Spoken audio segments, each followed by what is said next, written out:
Chapter 10. Anne's Apology. Marilla said nothing to Matthew about the affair that evening, but when Anne proved still refractory the next morning an explanation had to be made to account for her absence from the breakfast table. Marilla told Matthew the whole story, taking pains to impress him with a due sense of the enormity of Anne's behavior. "It's a good thing Rachel Lynde got a calling down. She's a meddlesome old gossip," was Matthew's consolatory rejoinder. "Matthew Cuthbert, I'm astonished at you. You know that Anne's behavior was dreadful, and yet you take her part.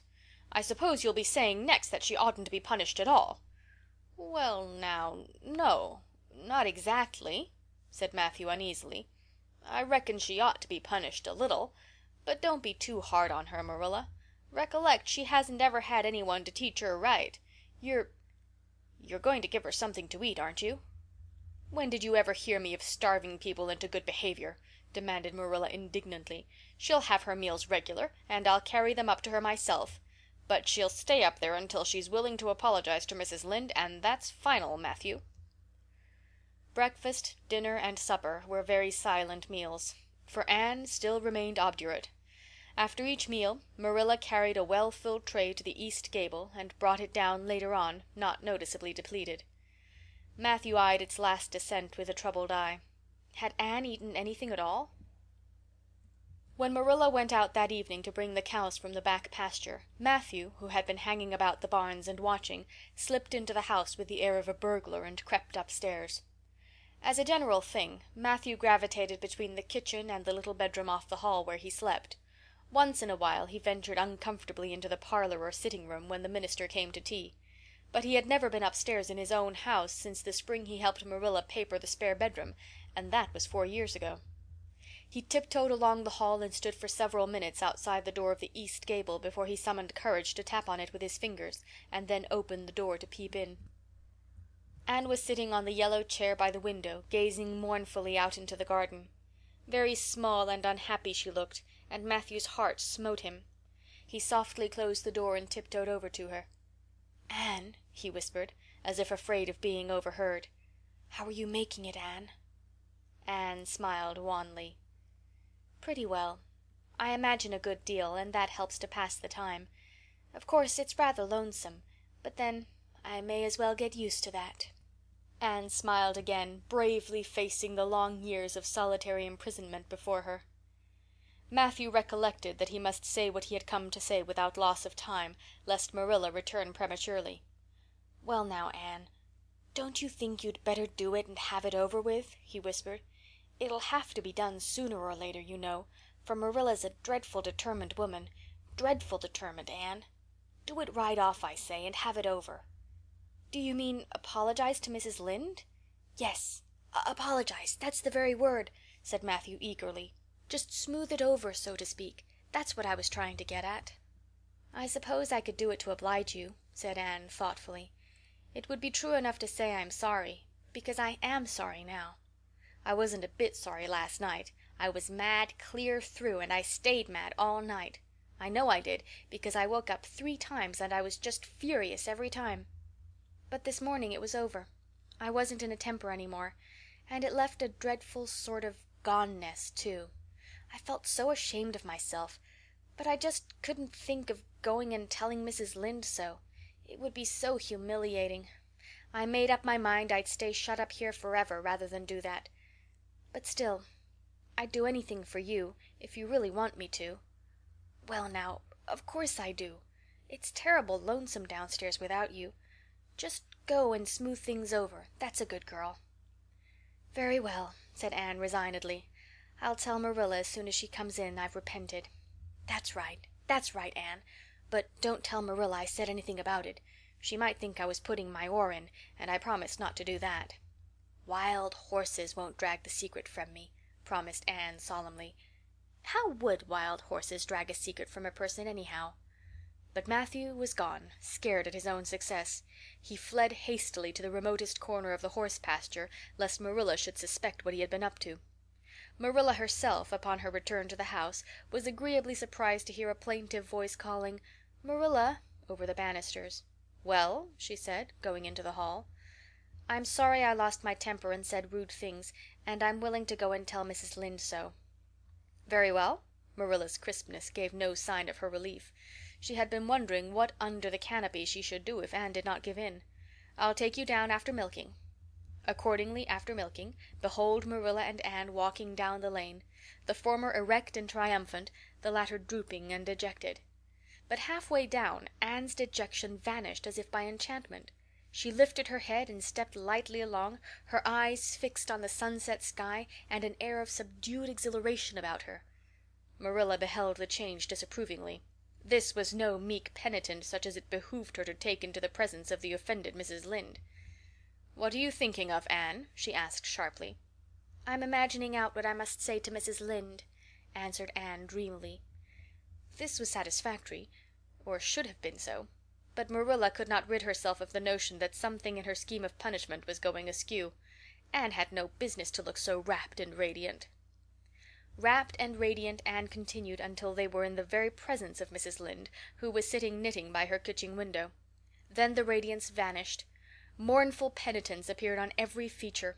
Before a word was spoken, Anne suddenly went down on her knees before the astonished Mrs. Rachel and held out her hands beseechingly. "Oh, Mrs. Lynde, I am so extremely sorry," she said with a quiver in her voice. "I could never express all my sorrow. No, not if I used up a whole dictionary. You must just imagine it. I behaved terribly to you, and I've disgraced the dear friends, Matthew and Marilla, who have let me stay at Green Gables, although I'm not a boy. I'm a dreadfully wicked and ungrateful girl, and I deserve to be punished and cast out by respectable people forever. It was very wicked of me to fly into a temper because you told me the truth. It was the truth. Every word you said was true. My hair is red, and I'm freckled and skinny and ugly. What I said to you was true, too, but I shouldn't have said it. Oh, Mrs. Lynde, please, please forgive me. If you refuse, it will be a lifelong sorrow to me. You wouldn't like to inflict a lifelong sorrow on a poor little orphan girl, would you, even if she had a dreadful temper? Oh, I'm sure you wouldn't. Please say you forgive me, Mrs. Lynde." Anne clasped her hands together, bowed her head, and waited for the word of judgment. There was no mistaking her sincerity. It breathed in every tone of her voice. Both Marilla and Mrs. Lynde recognized its unmistakable ring.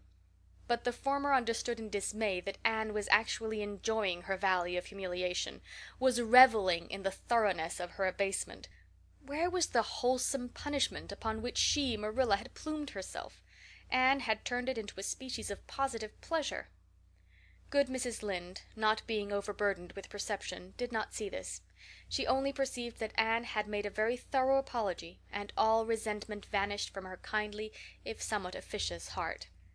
There, get up, child," she said heartily. "Of course I forgive you. I guess I was a little too hard on you anyway. But I'm such an outspoken person. You just mustn't mind me, that's what. It can't be denied your hair is terrible red, but I knew a girl once, went to school with her, in fact, whose hair was every mite as red as yours when she was young, but when she grew up it darkened to a real handsome auburn. I wouldn't be a mite surprised if yours did too. Not a mite." "Oh, Mrs. Lynde!" Anne drew a long breath as she rose to her feet. "You have given me a hope. I shall always feel that you are a benefactor. Oh, I could endure anything if I only thought my hair would be a handsome auburn when I grew up. It would be so much easier to be good if one's hair was a handsome auburn, don't you think? And now, may I go out into your garden and sit on that bench under the apple trees while you and Marilla are talking? There's so much more scope for imagination out there." "Laws, yes, run along, child, and you can pick a bouquet of them white June lilies over in the corner if you like." As the door closed behind Anne, Mrs. Lynde got briskly up to light a lamp. "She's a real odd little thing. Take this chair, Marilla. It's easier than the one you've got. I just keep that for the hired boy to sit on. Yes, she certainly is an odd child, but there is something kind of taking about her after all. I don't feel so surprised at you and Matthew keeping her as I did, nor so sorry for you either. She may turn out all right. Of course, she has a queer way of expressing herself, a little too, well, too kind of forcible, you know. But she'll likely get over that now that she's come to live among civilized folks. And then her temper's pretty quick, I guess. But there's one comfort. A child that has a quick temper, just blaze up and cool down, ain't never likely to be sly or deceitful. Preserve me from a sly child, that's what. On the whole, Marilla, I kind of like her." When Marilla went home, Anne came out of the fragrant twilight of the orchard with a sheaf of white narcissi in her hands. "I apologized pretty well, didn't I?" she said proudly as they went down the lane. I thought since I had to do it, I might as well do it thoroughly." "You did it thoroughly, all right enough," was Marilla's comment. Marilla was dismayed at finding herself inclined to laugh over the recollection. She had also an uneasy feeling that she ought to scold Anne for apologizing so well, but then that was ridiculous. She compromised with her conscience by saying severely, "I hope you won't have occasion to make many more such apologies. I hope you'll try to control your temper now, Anne." "That wouldn't be so hard if people wouldn't twit me about my looks," said Anne with a sigh. "I don't get cross about other things, but I'm so tired of being twitted about my hair, and it just makes me boil right over. Do you suppose my hair will really be a handsome auburn when I grow up?" "You shouldn't think so much about your looks, Anne. I'm afraid you are a very vain little girl." "How can I be vain when I know I'm homely?" protested Anne. "I love pretty things, and I hate to look in the glass and see something that isn't pretty. It makes me feel so sorrowful, just as I feel when I look at any ugly thing. I pity it because it isn't beautiful." "'Handsome is as handsome does,'" quoted Marilla. "I've had that said to me before, but I have my doubts about it," remarked skeptical Anne, sniffing at her narcissi. "Oh, aren't these flowers sweet? It was lovely of Mrs. Lynde to give them to me. I have no hard feelings against Mrs. Lynde now. It gives you a lovely, comfortable feeling to apologize and be forgiven, doesn't it? Aren't the stars bright tonight? If you could live in a star, which one would you pick? I'd like that lovely, clear, big one away over there above that dark hill." "Anne, do hold your tongue," said Marilla, thoroughly worn out trying to follow the gyrations of Anne's thoughts. Anne said no more until they turned into their own lane. A little gypsy wind came down it to meet them, laden with the spicy perfume of young, dew-wet ferns. Far up in the shadows a cheerful light gleamed out through the trees from the kitchen at Green Gables. Anne suddenly came close to Marilla and slipped her hand into the older woman's hard palm. "It's lovely to be going home and know it's home," she said. "I love Green Gables already, and I never loved any place before. No place ever seemed like home. Oh, Marilla, I'm so happy. I could pray right now and not find it a bit hard." Something warm and pleasant welled up in Marilla's heart at a touch of that thin little hand in her own, a throb of the maternity she had missed, perhaps. Its very unaccustomedness and sweetness disturbed her. She hastened to restore her sensations to their normal calm by inculcating a moral. "If you'll be a good girl, you'll always be happy, Anne. And you should never find it hard to say your prayers." "Saying one's prayers isn't exactly the same thing as praying," said Anne meditatively. "But I'm going to imagine that I'm the wind that is blowing up there in those treetops. When I get tired of the trees I'll imagine I'm gently waving down here in the ferns, and then I'll fly over to Mrs. Lynde's garden and set the flowers dancing, and then I'll go with one great swoop over the clover field, and then I'll blow over the lake of shining waters and ripple it all up into little sparkling waves. Oh, there's so much scope for imagination in a wind. So I'll not talk any more just now, Marilla." "Thanks be to goodness for that," breathed Marilla in devout relief. Chapter 11. Anne's Impressions of Sunday School. "Well, how do you like them?" said Marilla. Anne was standing in the gable room, looking solemnly at 3 new dresses spread out on the bed. One was of snuffy-colored gingham, which Marilla had been tempted to buy from a peddler the preceding summer because it looked so serviceable. One was of black and white checkered sateen, which she had picked up at a bargain counter in the winter, and one was a stiff print of an ugly blue shade which she had purchased that week at a Carmody store.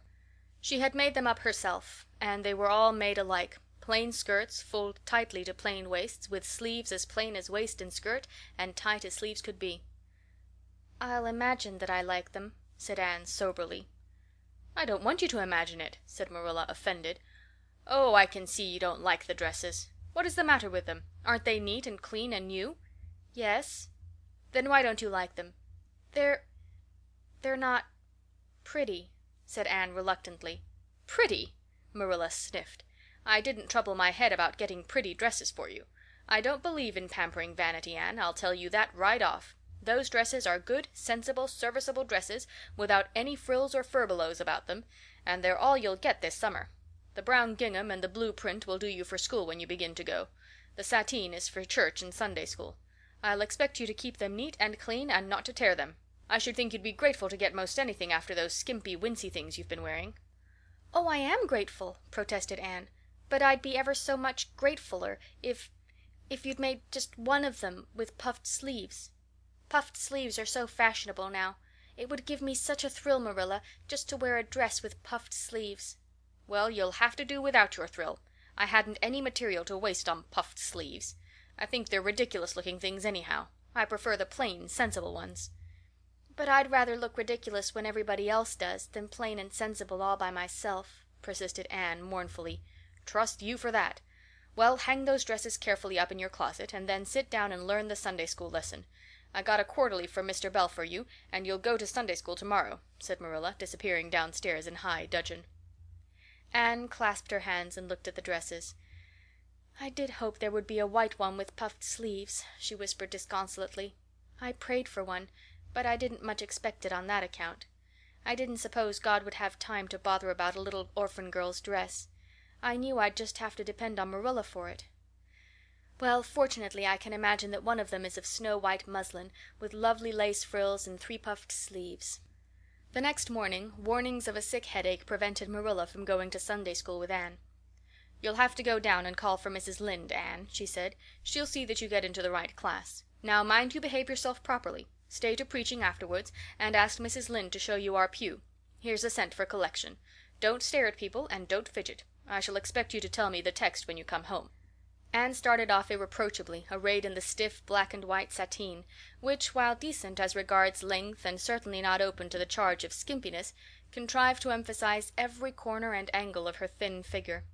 Her hat was a little flat, glossy new sailor, the extreme plainness of which had likewise much disappointed Anne, who had permitted herself secret visions of ribbon and flowers. The latter, however, were supplied before Anne reached the main road, for being confronted halfway down the lane with a golden frenzy of wind-stirred buttercups and a glory of wild roses, Anne promptly and liberally garlanded her hat with a heavy wreath of them. Whatever other people might have thought of the result, it satisfied Anne, and she tripped gaily down the road, holding her ruddy head with its decoration of pink and yellow very proudly. When she had reached Mrs. Lynde's house she found that lady gone. Nothing daunted, Anne proceeded onward to the church alone. In the porch she found a crowd of little girls, all more or less gaily attired in whites and blues and pinks, and all staring with curious eyes at this stranger in their midst with her extraordinary head adornment. Avonlea little girls had already heard queer stories about Anne. Mrs. Lynde said she had an awful temper. Jerry Butte, the hired boy at Green Gables, said she talked all the time to herself or to the trees and flowers like a crazy girl. They looked at her and whispered to each other behind their quarterlies.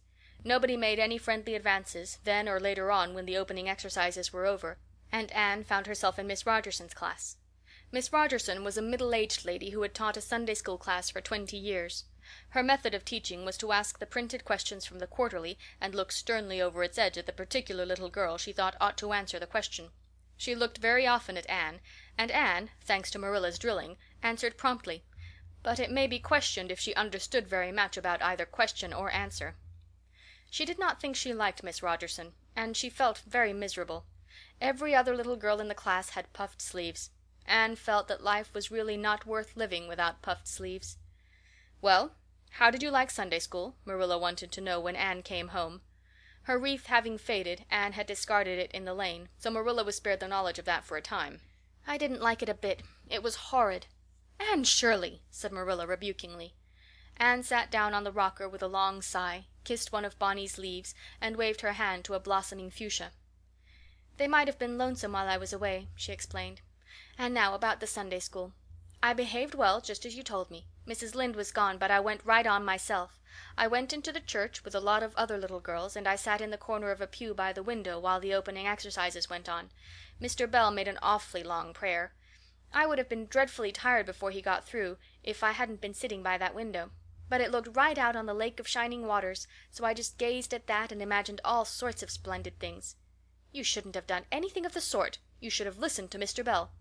"But he wasn't talking to me," protested Anne. "He was talking to God, and he didn't seem to be very much interested in it either. I think he thought God was too far off, though. There was a long row of white birches hanging over the lake, and the sunshine fell down through them way, way down, deep into the water. Oh, Marilla, it was like a beautiful dream. It gave me a thrill, and I just said, 'Thank you for it, God,' 2 or 3 times. "Not out loud, I hope," said Marilla anxiously. "Oh, no, just under my breath. Well, Mr. Bell did get through at last, and they told me to go into the classroom with Miss Rogerson's class. There were 9 other girls in it.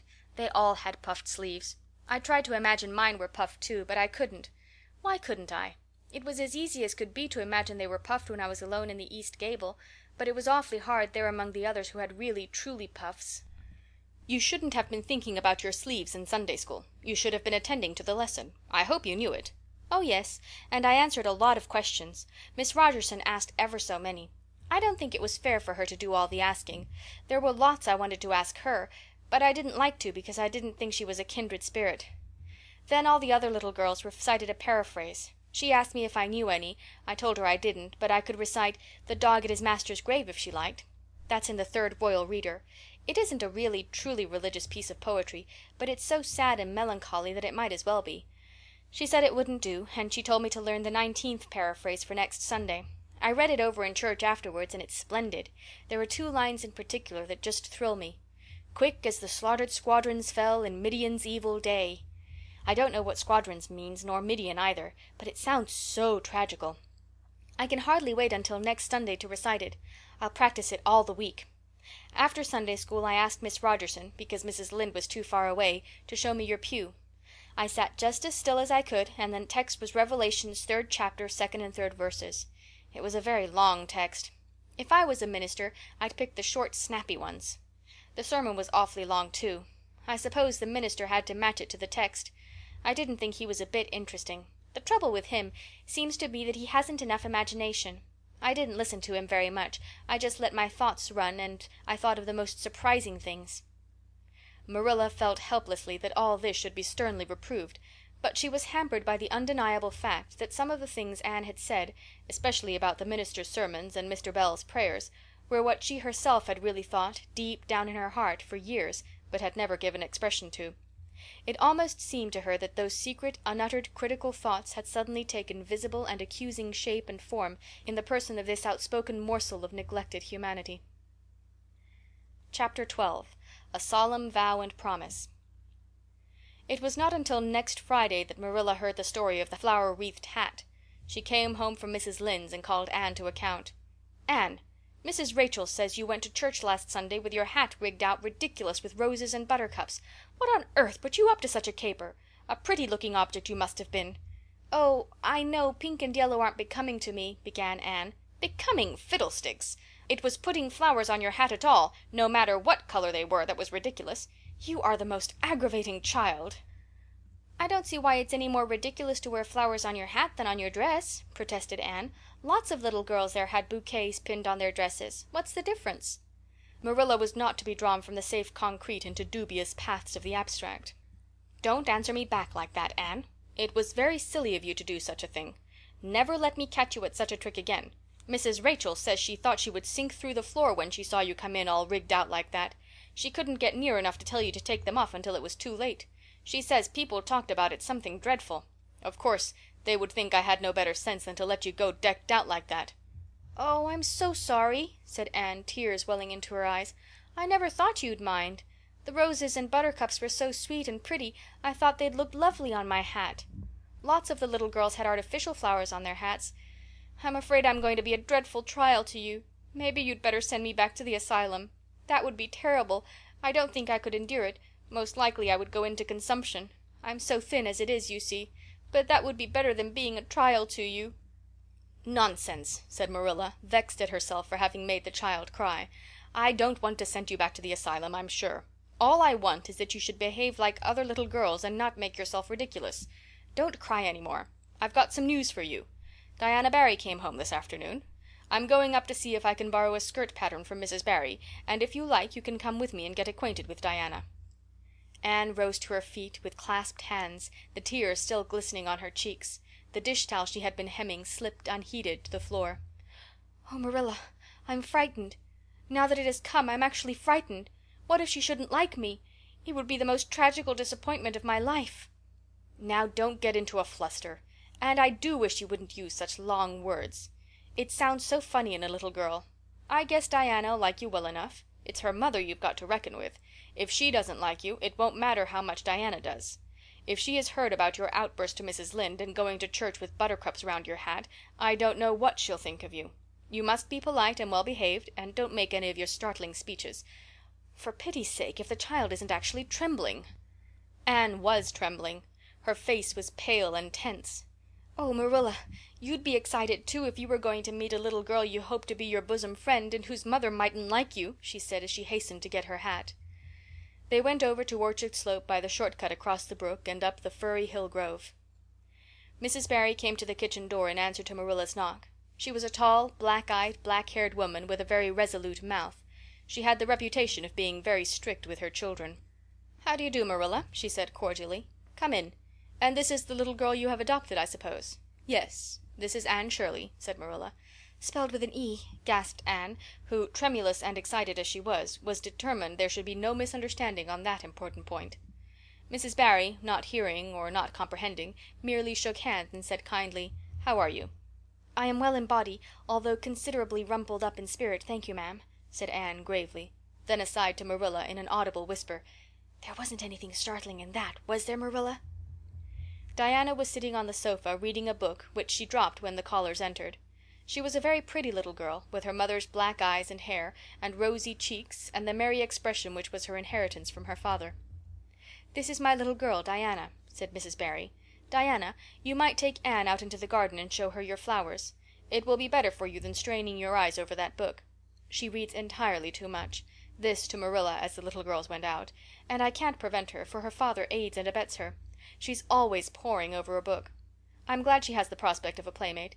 Perhaps it will take her more out of doors." Outside in the garden, which was full of mellow sunset light streaming through the dark old firs to the west of it, stood Anne and Diana, gazing bashfully at each other over a clump of gorgeous tiger lilies. The Barry garden was a bowery wilderness of flowers, which would have delighted Anne's heart at any time less fraught with destiny.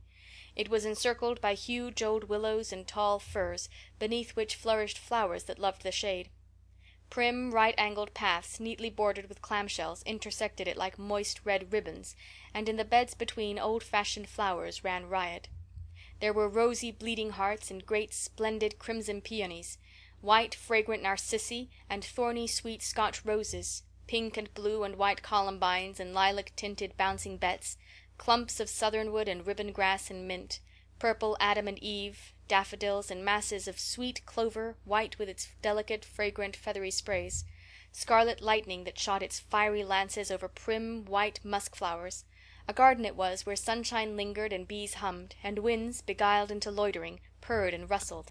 "Oh, Diana," said Anne at last, clasping her hands and speaking almost in a whisper, "oh, do you think you can like me a little, enough to be my bosom friend?" Diana laughed. Diana always laughed before she spoke. "Why, I guess so," she said frankly. "I'm awfully glad you've come to live at Green Gables. It will be jolly to have somebody to play with. There isn't any other girl who lives near enough to play with, and I've no sisters big enough." "Will you swear to be my friend forever and ever?" demanded Anne eagerly. Diana looked shocked. "Why, it's dreadfully wicked to swear," she said rebukingly. "Oh, no, not my kind of swearing. There are two kinds, you know." "I never heard of but one kind," said Diana doubtfully. "There really is another. Oh, it isn't wicked at all. It just means vowing and promising solemnly." "Well, I don't mind doing that," agreed Diana, relieved. "How do you do it?" "We must join hands, so," said Anne gravely. "It ought to be over running water. We'll just imagine this path is running water. I'll repeat the oath first. I solemnly swear to be faithful to my bosom friend Diana Barry as long as the sun and moon shall endure. Now you say it and put my name in." Diana repeated the oath with a laugh fore and aft. Then she said, "You're a queer girl, Anne. I heard before that you were queer, but I believe I'm going to like you real well." When Marilla and Anne went home, Diana went with them as far as the log bridge. The two little girls walked with their arms about each other. At the brook they parted with many promises to spend the next afternoon together. "Well, did you find Diana a kindred spirit?" asked Marilla as they went up through the garden of Green Gables. "Oh, yes," sighed Anne, blissfully unconscious of any sarcasm on Marilla's part.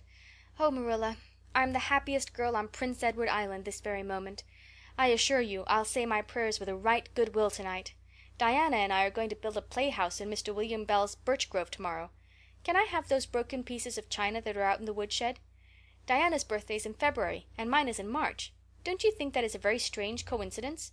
Diana is going to lend me a book to read. She says it's perfectly splendid and tremendously exciting. She's going to show me a place back in the woods where rice lilies grow. Don't you think Diana has got very soulful eyes? I wished I had soulful eyes. Diana is going to teach me to sing a song called Nellie in the Hazel Dell.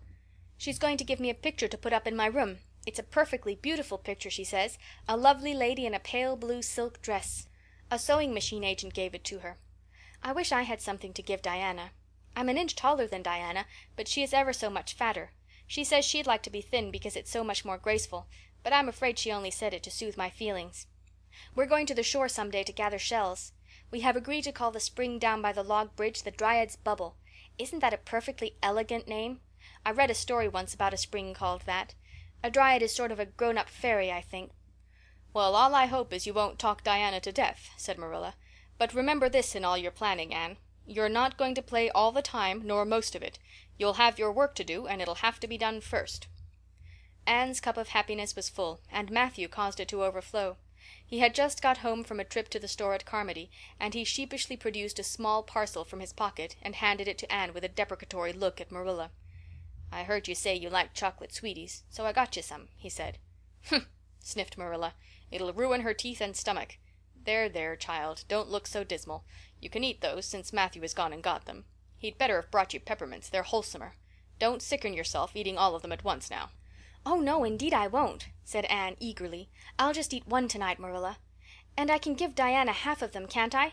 The other half will taste twice as sweet to me if I give some to her. It's delightful to think I have something to give her." "I will say it for the child," said Marilla when Anne had gone to her gable. "She isn't stingy. I am glad, for of all faults I detest stinginess in a child. Dear me, it's only 3 weeks since she came, and it seems as if she'd been here always. I can't imagine the place without her. Now don't be looking I told you so, Matthew. That's bad enough in a woman, but it isn't to be endured in a man.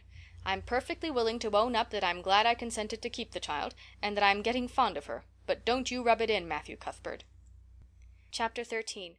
The Delights of Anticipation. "It's time Anne was in to do her sewing," said Marilla, glancing at the clock and then out into the yellow August afternoon where everything drowsed in the heat. "She stayed playing with Diana more than half an hour more'n I gave her leave to, and now she's perched out there on the woodpile talking to Matthew 19 to the dozen when she knows perfectly well she ought to be at her work. And of course he's listening to her like a perfect ninny. I never saw such an infatuated man. The more she talks and the odder the things she says, the more he's delighted, evidently. Anne Shirley, you come right in here this minute, do you hear me?" A series of staccato taps on the west window brought Anne flying in from the yard, eyes shining, cheeks faintly flushed with pink, unbraided hair streaming behind her in a torrent of brightness. "Oh, Marilla," she exclaimed breathlessly, "there's going to be a Sunday school picnic next week in Mr. Harmon Andrews' field, right near the Lake of Shining Waters. And Mrs. Superintendent Bell and Mrs. Rachel Lynde are going to make ice cream. Think of it, Marilla, ice cream! And oh, Marilla, can I go to it?" "Just look at the clock, if you please, Anne. What time did I tell you to come in?" 2 o'clock. But isn't it splendid about the picnic, Marilla? Please can I go? Oh, I've never been to a picnic. I've dreamed of picnics, but I've never— "Yes, I told you to come in at 2 o'clock, and it's 2:45. I'd like to know why you didn't obey me, Anne." "Why, I meant to, Marilla, as much as could be. But you have no idea how fascinating Idlewild is. And then, of course, I had to tell Matthew about the picnic. Matthew is such a sympathetic listener. Please can I go?" "You'll have to learn to resist the fascination of whatever you call it. When I tell you to come in at a certain time, I mean that time and not half an hour later. And you needn't stop to discourse with sympathetic listeners on your way either. As for the picnic, of course you can go. You're a Sunday school scholar, and it's not likely I'd refuse to let you go when all the other little girls are going." But, faltered Anne, Diana says that everybody must take a basket of things to eat.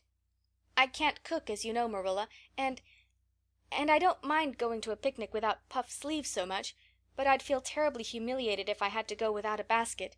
It's been preying on my mind ever since Diana told me." "Well, it needn't prey any longer. I'll bake you a basket." "Oh, you dear good Marilla. Oh, you're so kind to me. Oh, I'm so much obliged to you." Getting through with her O's, Anne cast herself into Marilla's arms and rapturously kissed her sallow cheek. It was the first time in her whole life that childish lips had voluntarily touched Marilla's face. Again that sudden sensation of startling sweetness thrilled her. She was secretly vastly pleased at Anne's impulsive caress, which was probably the reason why she said brusquely, "There, there, never mind your kissing nonsense. I'd sooner see you doing strictly as you're told. As for cooking, I mean to begin giving you lessons in that some of these days. But you're so feather-brained, Anne, I've been waiting to see if you'd sober down a little and learn to be steady before I begin. You've got to keep your wits about you in cooking, and not stop in the middle of things to let your thoughts rove all over creation. Now get out your patchwork and have your square done before tea time." "I do not like patchwork," said Anne dolefully, hunting out her work-basket and sitting down before a little heap of red and white diamonds with a sigh. "I think some kinds of sewing would be nice, but there's no scope for imagination in patchwork. It's just one little seam after another, and you never seem to be getting anywhere. But of course I'd rather be Anne of Green Gables sewing patchwork than Anne of any other place with nothing to do but play.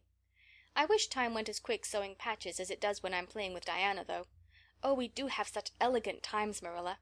I have to furnish most of the imagination, but I'm well able to do that. Diana is simply perfect in every other way. You know that little piece of land across the brook that runs up between our farm and Mr. Barry's? It belongs to Mr. William Bell, and right in the corner there is a little ring of white birch trees. The most romantic spot, Marilla. Diana and I have our playhouse there. We call it Idlewild. Isn't that a poetical name? I assure you it took me some time to think it out. I stayed awake nearly a whole night before I invented it. Then, just as I was dropping off to sleep, it came like an inspiration. Diana was enraptured when she heard it. We've got our house fixed up elegantly. You must come and see it, Marilla, won't you? We have great big stones all covered with moss for seats, and boards from tree to tree for shelves. And we have all our dishes on them. Of course they're all broken, but it's the easiest thing in the world to imagine that they are whole. There is a piece of a plate with a spray of red and yellow ivy on it that is especially beautiful. We keep it in the parlor, and we have the fairy glass there too. The fairy glass is as lovely as a dream. Diana found it out in the woods behind their chicken house. It's all full of rainbows, just little young rainbows that haven't grown big yet, and Diana's mother told her it was broken off a hanging lamp they once had. But it's nice to imagine the fairies lost it one night when they had a ball, so we call it the fairy glass. Matthew is going to make us a table. Oh, we have named that little round pool over in Mr. Barry's field Willowmere. I got that name out of the book Diana lent me. That was a thrilling book, Marilla. The heroine had 5 lovers. I'd be satisfied with one, wouldn't you? She was very handsome, and she went through great tribulations. She could faint as easy as anything. I'd love to be able to faint, wouldn't you, Marilla? It's so romantic. But I'm really very healthy for all I'm so thin. I believe I'm getting fatter, though. Don't you think I am? I look at my elbows every morning when I get up to see if any dimples are coming. Diana is having a new dress made with elbow sleeves. She's going to wear it to the picnic. Oh, I do hope it will be fine next Wednesday. I don't feel that I could endure the disappointment if anything happened to prevent me from getting to the picnic. I suppose I'd live through it, but I'm certain it would be a lifelong sorrow. It wouldn't matter if I got to 100 picnics in after years. They wouldn't make up for missing this one. They're going to have boats on the Lake of Shining Waters, and ice cream, as I told you. I have never tasted ice cream. Diana tried to explain what it was like, but I guess ice cream is one of those things that are beyond imagination. "Anne, you have talked even on for 10 minutes by the clock," said Marilla. "Now, just for curiosity's sake, see if you can hold your tongue for the same length of time." Anne held her tongue as desired, but for the rest of the week she talked picnic and thought picnic and dreamed picnic. On Saturday it rained, and she worked herself up into such a frantic state lest it should keep on raining until and over Wednesday that Marilla made her sew an extra patchwork square by way of steadying her nerves. On Sunday Anne confided to Marilla on the way home from church that she grew actually cold all over with excitement when the minister announced the picnic from the pulpit. "Such a thrill as went up and down my back, Marilla. I don't think I'd ever really believed until then that there was honestly going to be a picnic. I couldn't help fearing I'd only imagined it. But when a minister says a thing in the pulpit, you just have to believe it." "You set your heart too much on things, Anne," said Marilla with a sigh. "I'm afraid there'll be a great many disappointments in store for you through life." "Oh, Marilla, looking forward to things is half the pleasure of them," exclaimed Anne. "You mayn't get the things themselves, but nothing can prevent you from having the fun of looking forward to them. Mrs. Lynde says, 'Blessed are they who expect nothing, for they shall not be disappointed,' but I think it would be worse to expect nothing than to be disappointed." Marilla wore her amethyst brooch to church that day as usual. Marilla always wore her amethyst brooch to church. She would have thought it rather sacrilegious to leave it off, as bad as forgetting her Bible or her collection dime. That amethyst brooch was Marilla's most treasured possession. A seafaring uncle had given it to her mother, who in turn had bequeathed it to Marilla. It was an old-fashioned oval, containing a braid of her mother's hair surrounded by a border of very fine amethysts. Marilla knew too little about precious stones to realize how fine the amethysts actually were, but she thought them very beautiful, and was always pleasantly conscious of their violet shimmer at her throat, above her good brown satin dress, even although she could not see it. Anne had been smitten with delighted admiration when she first saw that brooch. "Oh, Marilla, it's a perfectly elegant brooch. I don't know how you can pay attention to the sermon or the prayers when you have it on. I couldn't, I know. I think amethysts are just sweet.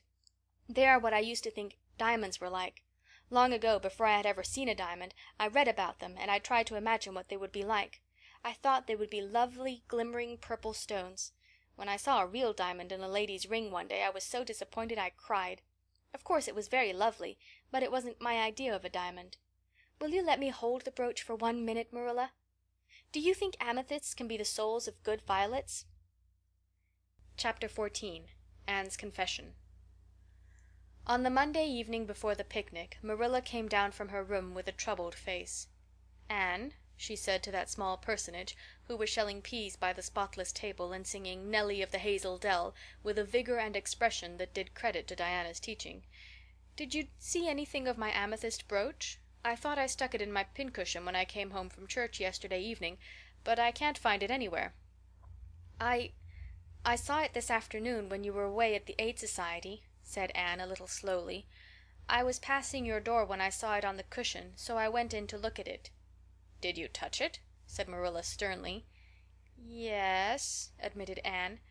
"I took it up and pinned it on my breast just to see how it would look." "You had no business to do anything of the sort. It's very wrong in a little girl to meddle. You shouldn't have gone into my room in the first place, and you shouldn't have touched a brooch that didn't belong to you in the second. Where did you put it?"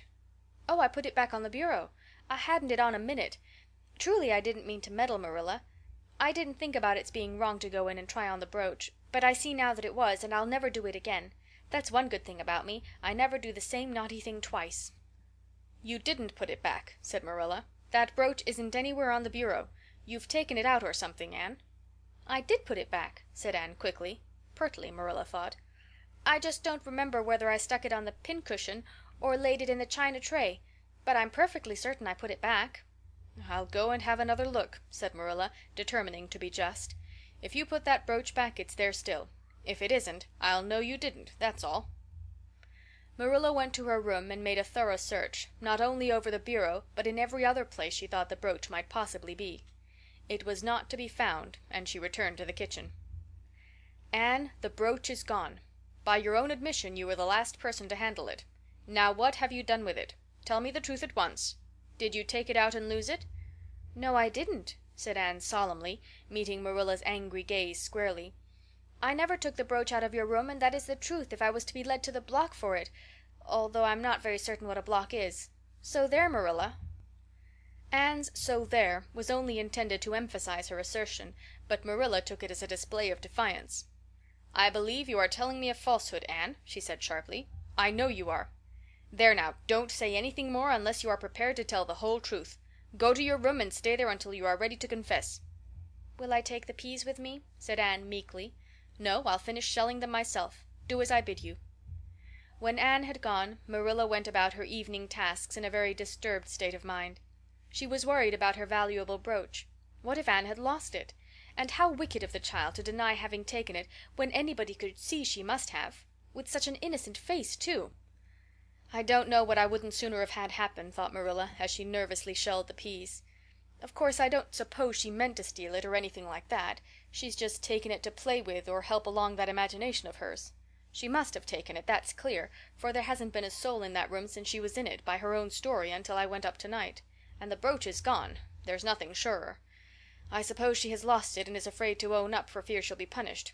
It's a dreadful thing to think she tells falsehoods. It's a far worse thing than her fit of temper. It's a fearful responsibility to have a child in your house you can't trust. Slyness and untruthfulness, that's what she has displayed. I declare I feel worse about that than about the brooch. If she'd only have told the truth about it I wouldn't mind so much." Marilla went to her room at intervals all through the evening and searched for the brooch without finding it. A bedtime visit to the east gable produced no result. Anne persisted in denying that she knew anything about the brooch, but Marilla was only the more firmly convinced that she did. She told Matthew the story the next morning. Matthew was confounded and puzzled. He could not so quickly lose faith in Anne, but he had to admit that circumstances were against her. "You're sure it hasn't fell down behind the bureau?" was the only suggestion he could offer. "I've moved the bureau, and I've taken out the drawers, and I've looked in every crack and cranny," was Marilla's positive answer. "The brooch is gone, and that child has taken it and lied about it. That's the plain, ugly truth, Matthew Cuthbert, and we might as well look it in the face." "Well now, what are you going to do about it?" Matthew asked forlornly, feeling secretly thankful that Marilla and not he had to deal with the situation. He felt no desire to put his oar in this time. "She'll stay in her room until she confesses," said Marilla grimly, remembering the success of this method in the former case. "Then we'll see. Perhaps we'll be able to find the brooch if she'll only tell where she took it. But in any case she'll have to be severely punished, Matthew." "Well now, you'll have to punish her," said Matthew, reaching for his hat. "I've nothing to do with it, remember. You warned me off yourself." Marilla felt deserted by everyone. She could not even go to Mrs. Lynde for advice. She went up to the east gable with a very serious face, and left it with a face more serious still. Anne steadfastly refused to confess. She persisted in asserting that she had not taken the brooch. The child had evidently been crying, and Marilla felt a pang of pity which she sternly repressed. By night she was, as she expressed it, beat out. "You'll stay in this room until you confess, Anne. You can make up your mind to that," she said firmly. "But the picnic is tomorrow, Marilla," cried Anne. "You won't keep me from going to that, will you? You'll just let me out for the afternoon, won't you? Then I'll stay here as long as you like afterwards, cheerfully. But I must go to the picnic." "You'll not go to picnics nor anywhere else until you've confessed, Anne." "Oh, Marilla!" gasped Anne. But Marilla had gone out and shut the door. Wednesday morning dawned as bright and fair as if expressly made to order for the picnic. Birds sang around Green Gables. The Madonna lilies in the garden sent out whiffs of perfume that entered in on viewless winds at every door and window, and wandered through halls and rooms like spirits of benediction. The birches in the hollow waved joyful hands as if watching for Anne's usual morning greeting from the east gable. But Anne was not at her window. When Marilla took her breakfast up to her, she found the child sitting primly on her bed, pale and resolute, with tight-shut lips and gleaming eyes. "Marilla, I'm ready to confess." "Ah!" Marilla laid down her tray. Once again her method had succeeded, but her success was very bitter to her. "Let me hear what you have to say then, Anne." "I took the amethyst brooch," said Anne, as if repeating a lesson she had learned. "I took it just as you said. I didn't mean to take it when I went in, but it did look so beautiful, Marilla, when I pinned it on my breast, that I was overcome by an irresistible temptation. I imagined how perfectly thrilling it would be to take it to Idlewild and play that I was the Lady Cordelia Fitzgerald. It would be so much easier to imagine I was the Lady Cordelia if I had a real amethyst brooch on. Diana and I made necklaces of roseberries, but what are roseberries compared to amethysts? So I took the brooch. I thought I could put it back before you came home. I went all the way around by the road to lengthen out the time. When I was going over the bridge across the Lake of Shining Waters, I took the brooch off to have another look at it. Oh, how it did shine in the sunlight! And then, when I was leaning over the bridge, it just slipped through my fingers, so, and went down, down, down, all purply sparkling, and sank forevermore beneath the Lake of Shining Waters. And that's the best I can do at confessing, Marilla." Marilla felt hot anger surge up into her heart again. This child had taken and lost her treasured amethyst brooch, and now sat there calmly reciting the details thereof without the least apparent compunction or repentance. "Anne, this is terrible," she said, trying to speak calmly. "You are the very wickedest girl I ever heard of." "Yes, I suppose I am," agreed Anne tranquilly, "and I know I'll have to be punished. It'll be your duty to punish me, Marilla. Won't you please get it over right off, because I'd like to go to the picnic with nothing on my mind." "Picnic, indeed! You'll go to no picnic today, Anne Shirley. That shall be your punishment. And it isn't half severe enough either for what you've done." "Not go to the picnic!"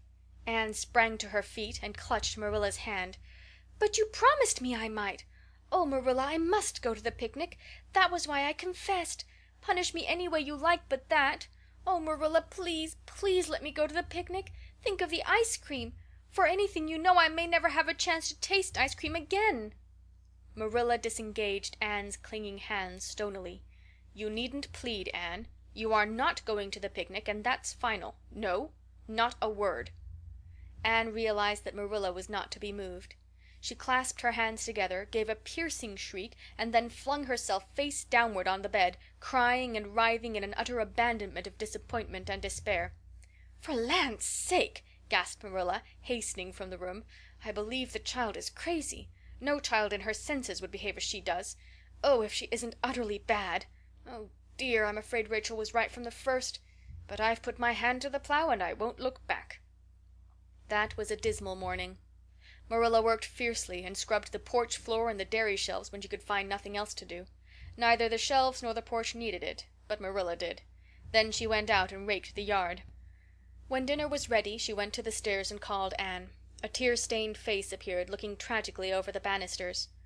"Come down to your dinner, Anne." "I don't want any dinner, Marilla," said Anne sobbingly. "I couldn't eat anything. My heart is broken.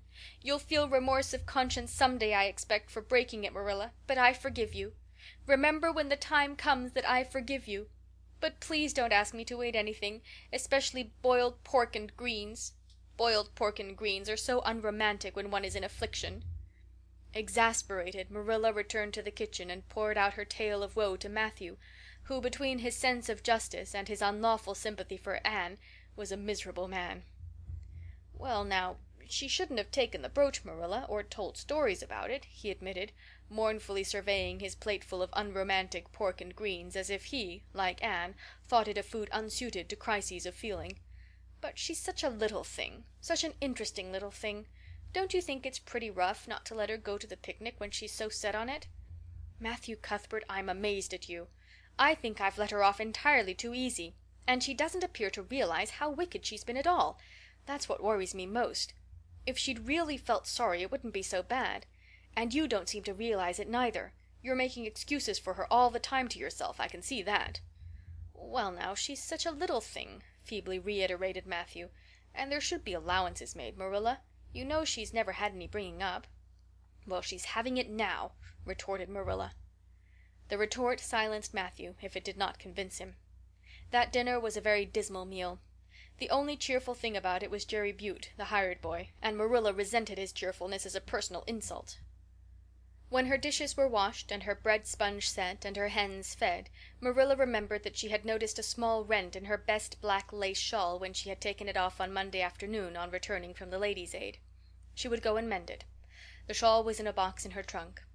As Marilla lifted it out, the sunlight, falling through the vines that clustered thickly about the window, struck upon something caught in the shawl, something that glittered and sparkled in facets of violet light. Marilla snatched at it with a gasp. It was the amethyst brooch, hanging to a thread of the lace by its catch. "Dear life and heart," said Marilla blankly. "What does this mean? Here's my brooch, safe and sound, that I thought was at the bottom of Barry's pond. Whatever did that girl mean by saying she took it and lost it? I declare I believe Green Gables is bewitched. I remember now that when I took off my shawl Monday afternoon I laid it on the bureau for a minute. I suppose the brooch got caught in it somehow. Well—" Marilla betook herself to the east gable, brooch in hand. Anne had cried herself out and was sitting dejectedly by the window. "Anne Shirley," said Marilla solemnly, "I've just found my brooch hanging to my black lace shawl. Now I want to know what that rigmarole you told me this morning meant." "Why, you said you'd keep me here until I confessed," returned Anne wearily, "and so I decided to confess because I was bound to get to the picnic. I thought out a confession last night after I went to bed and made it as interesting as I could, and I said it over and over so that I wouldn't forget it. But you wouldn't let me go to the picnic after all, so all my trouble was wasted." Marilla had to laugh in spite of herself, but her conscience pricked her. "Anne, you do beat all. But I was wrong, I see that now. I shouldn't have doubted your word when I'd never known you to tell a story. Of course, it wasn't right for you to confess to a thing you hadn't done. It was very wrong to do so. But I drove you to it. So if you'll forgive me, Anne, I'll forgive you, and we'll start square again. And now get yourself ready for the picnic." Anne flew up like a rocket. "Oh, Marilla, isn't it too late?" "No, it's only 2 o'clock. They won't be more than well gathered yet, and it'll be an hour before they have tea. Wash your face and comb your hair and put on your gingham. I'll fill a basket for you. There's plenty of stuff baked in the house. And I'll get Jerry to hitch up the sorrel and drive you down to the picnic ground." "Oh, Marilla," exclaimed Anne, flying to the washstand. "5 minutes ago I was so miserable I was wishing I'd never been born, and now I wouldn't change places with an angel." That night a thoroughly happy, completely tired out Anne returned to Green Gables in a state of beatification impossible to describe. "Oh, Marilla, I've had a perfectly scrumptious time. Scrumptious is a new word I learned today.